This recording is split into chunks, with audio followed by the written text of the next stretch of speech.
Et, bonjour, donc les fuites d'eau qui concernent les lave-linges, machines à laver. Alors, deux fois, on n'arrive pas à déterminer la fuite d'eau, d'où que ça vient. Alors, il y a quatre possibilités de fuite sur un lave-linge, hein. Je vous montre mon lave-linge, hein. Alors, la première fuite d'eau qu'on peut avoir, en règle générale, hein, c'est ce qui commence le premier, c'est la fuite d'arrivée d'eau. Des fois, le joint ici, qui est à l'intérieur, il y a un joint noir, il est usé. Donc ça crée une petite fuite d'eau qu'on ne voit pas, qui coule sur le tuyau. Vous ne le voyez pas, hein, vous en rendez pas compte. Et ça vous fait une nappe d'eau. Je ne sais pas si vous voyez bien la vidéo là.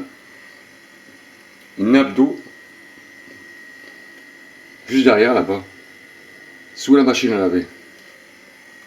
Donc ça c'est la première fuite qu'on doit constater au départ, hein. Regardez si vous n'avez pas d'eau sur votre tuyau en le touchant comme ça, sur l'arrivée d'eau. Si c'est pas mouillé, hein, regardez. Sinon, il y a juste le joint à changer. Vous démontez ça avec une pince et vous mettez un joint noir ici et ça va régler le problème de la première fuite d'eau. Après, on va voir les fuites d'eau dans la machine à laver. Alors, à l'intérieur, il y a un joint ici, que vous voyez. C'est un joint en accordéon, hein, qui permet de tenir la cuve, hein, qui tourne. Vous avez aussi des joints de cuve qui sont sur le côté. Enfin, pas des joints, des durites de cuve. Et une pompe qui est à l'arrière de la machine à laver. C'est trois fuites qu'on peut avoir et qu'on ne voit pas. Donc, quand vous avez de l'eau en dessous de la machine à laver, la première chose qu'on fait déjà, on contrôle déjà le joint de son arrivée d'eau. Si c'est pas humide sur le tuyau, regardez ça. Alors ça c'est très simple, hein. Ça coûte 1 ou 2 euros le joint. Vous changez rapidement. Ensuite, je vais démonter la machine à laver. Il y a un capot d'entrée derrière, je crois, ou sur le côté. Et on va regarder comment ça se passe à l'intérieur pour que vous puissiez bien détecter les fuites un jour où vous avez de l'eau en dessous de la machine à laver. Alors tout est réparable, hein, sur une machine à laver, hein. Tout est réparable.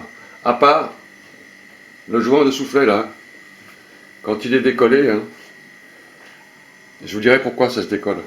Quand il est décollé, ça c'est très compliqué à changer, hein. Il faut un technicien de machine à laver pour le faire. Vous ne pouvez pas le faire vous-même, hein. C'est très compliqué à démonter et à remettre. Sinon pour le reste, il y a des solutions qui sont très rapides et on va voir ça ensemble. Bon, une fois que vous avez sorti votre machine à laver, hein, débranchez le tuyau de vidange, le tuyau d'arrivée et surtout l'électricité. N'oubliez jamais de débrancher, hein, la prise de courant, hein. Vous sortez votre machine de l'endroit où vous l'avez mise.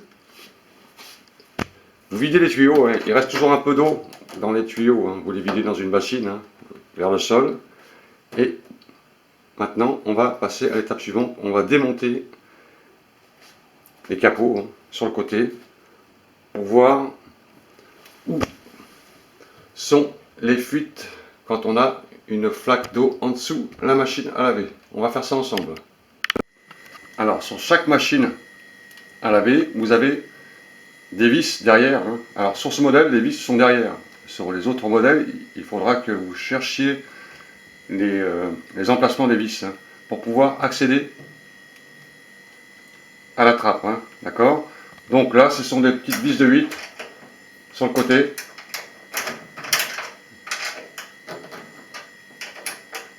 Alors c'est très facile, hein. Il y a quelques vis à ôter et ça se déboîte.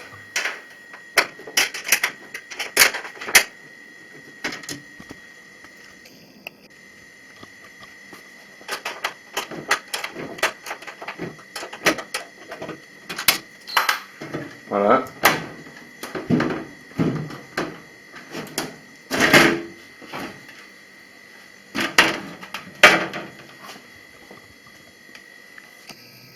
Alors vous avez vu, hein, ça se déboîte, hein. C'est très simple. Alors je vais enlever celle de l'autre côté, comme ça on aura la visibilité totale sur ce qui se passe à l'intérieur, hein.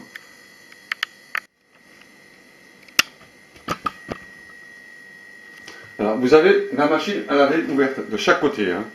Chaque côté elle est ouverte. Vous avez en bas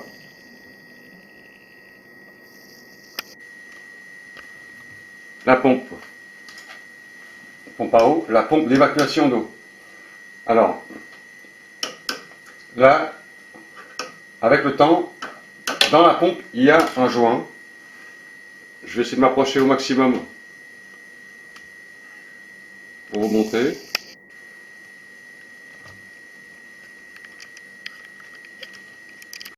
Voilà la pompe. Cette pompe-là, elle se change, hein.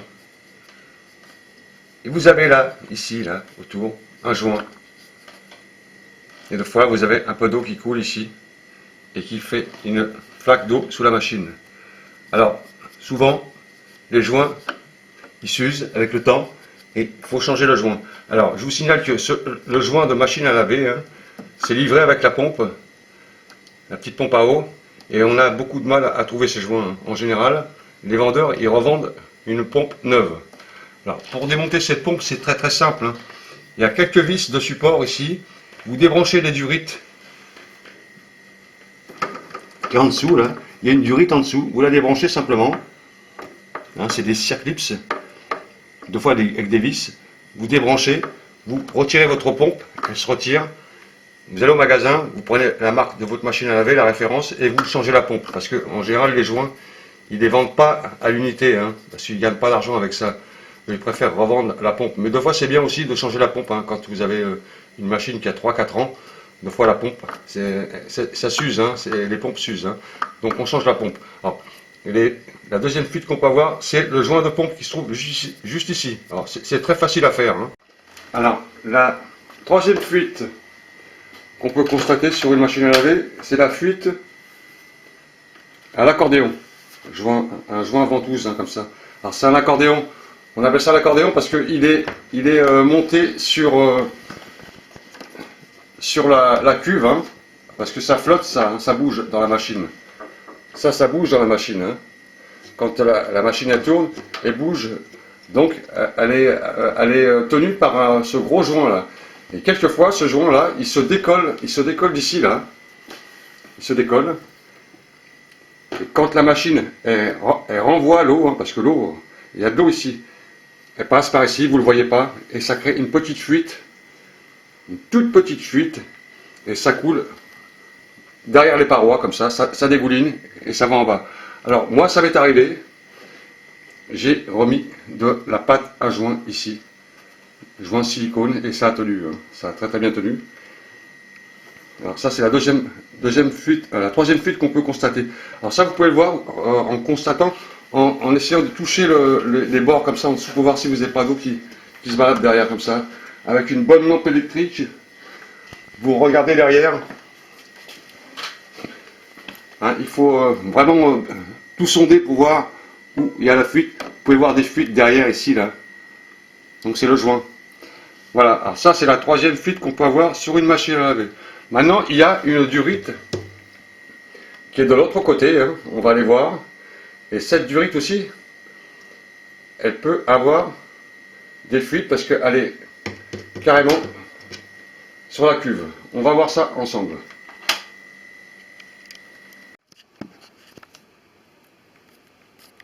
Alors vous voyez là, on a l'arrivée d'eau là. C'est un peu compliqué à voir, hein, avec une caméra, donc j'essaye de vous montrer. Vous voyez cette petite durite là, c'est l'arrivée d'eau, hein. Quand l'eau arrive, elle arrive par là. Et on peut avoir des fuites sur cet élément ici, là. Donc vérifiez tout le temps, hein, si vous avez une nappe d'eau, s'il n'y a pas une fuite sur ça. Voilà, alors ça c'est les fuites principales sur une machine à laver. Alors un conseil sur les machines à laver, sur toutes les machines à laver, hein, quand vous déplacez une machine à laver, quand vous la déménagez, ne la couchez jamais par terre. Il faut toujours que la machine à laver soit soit transporté debout. Parce que ça bouge. Ça, c'est très très lourd, cet élément. C'est très très lourd. Si vous la mettez couchée par terre, ça va tirer sur la ventouse. Et là, vous allez avoir des fuites d'eau après. C'est ce que je vais vous dire tout à l'heure. Quand le vendeur il vous livre une machine à laver, vous avez des cales. Il y a des cales qui sont montées derrière. C'est fait exprès. C'est pour pas que le tambour bouge. Faut qu'il reste fixe. Il faut jamais qu'il tire dessus comme ça, sur les côtés. Alors si vous la mettez sur une machine, dans un coffre voiture, à plat, ça va basculer comme ça et ça va tirer à fond sur la ventouse ici. Et ça peut même se déchirer ou se décoller. Donc remettez des cales d'origine si vous avez, ou alors laissez-la absolument debout. Jamais coucher une machine à laver. Voilà, c'était des petites explications sur les fuites d'eau. Alors voilà, il y a, en général, c'est ou bien la pompe, ou bien l'arrivée d'eau au robinet, ou alors la ventouse qu'il y a ici, ou alors la petite durite qu'il y a derrière ici. Ça, c'est les principales causes de fuite d'eau sur une machine à laver. Voilà, j'espère que cette vidéo vous a plu. Et moi, je vais remonter tout ça maintenant, parce que j'ai un peu de travail. Et je vous souhaite à toutes et à tous une excellente journée. Au revoir.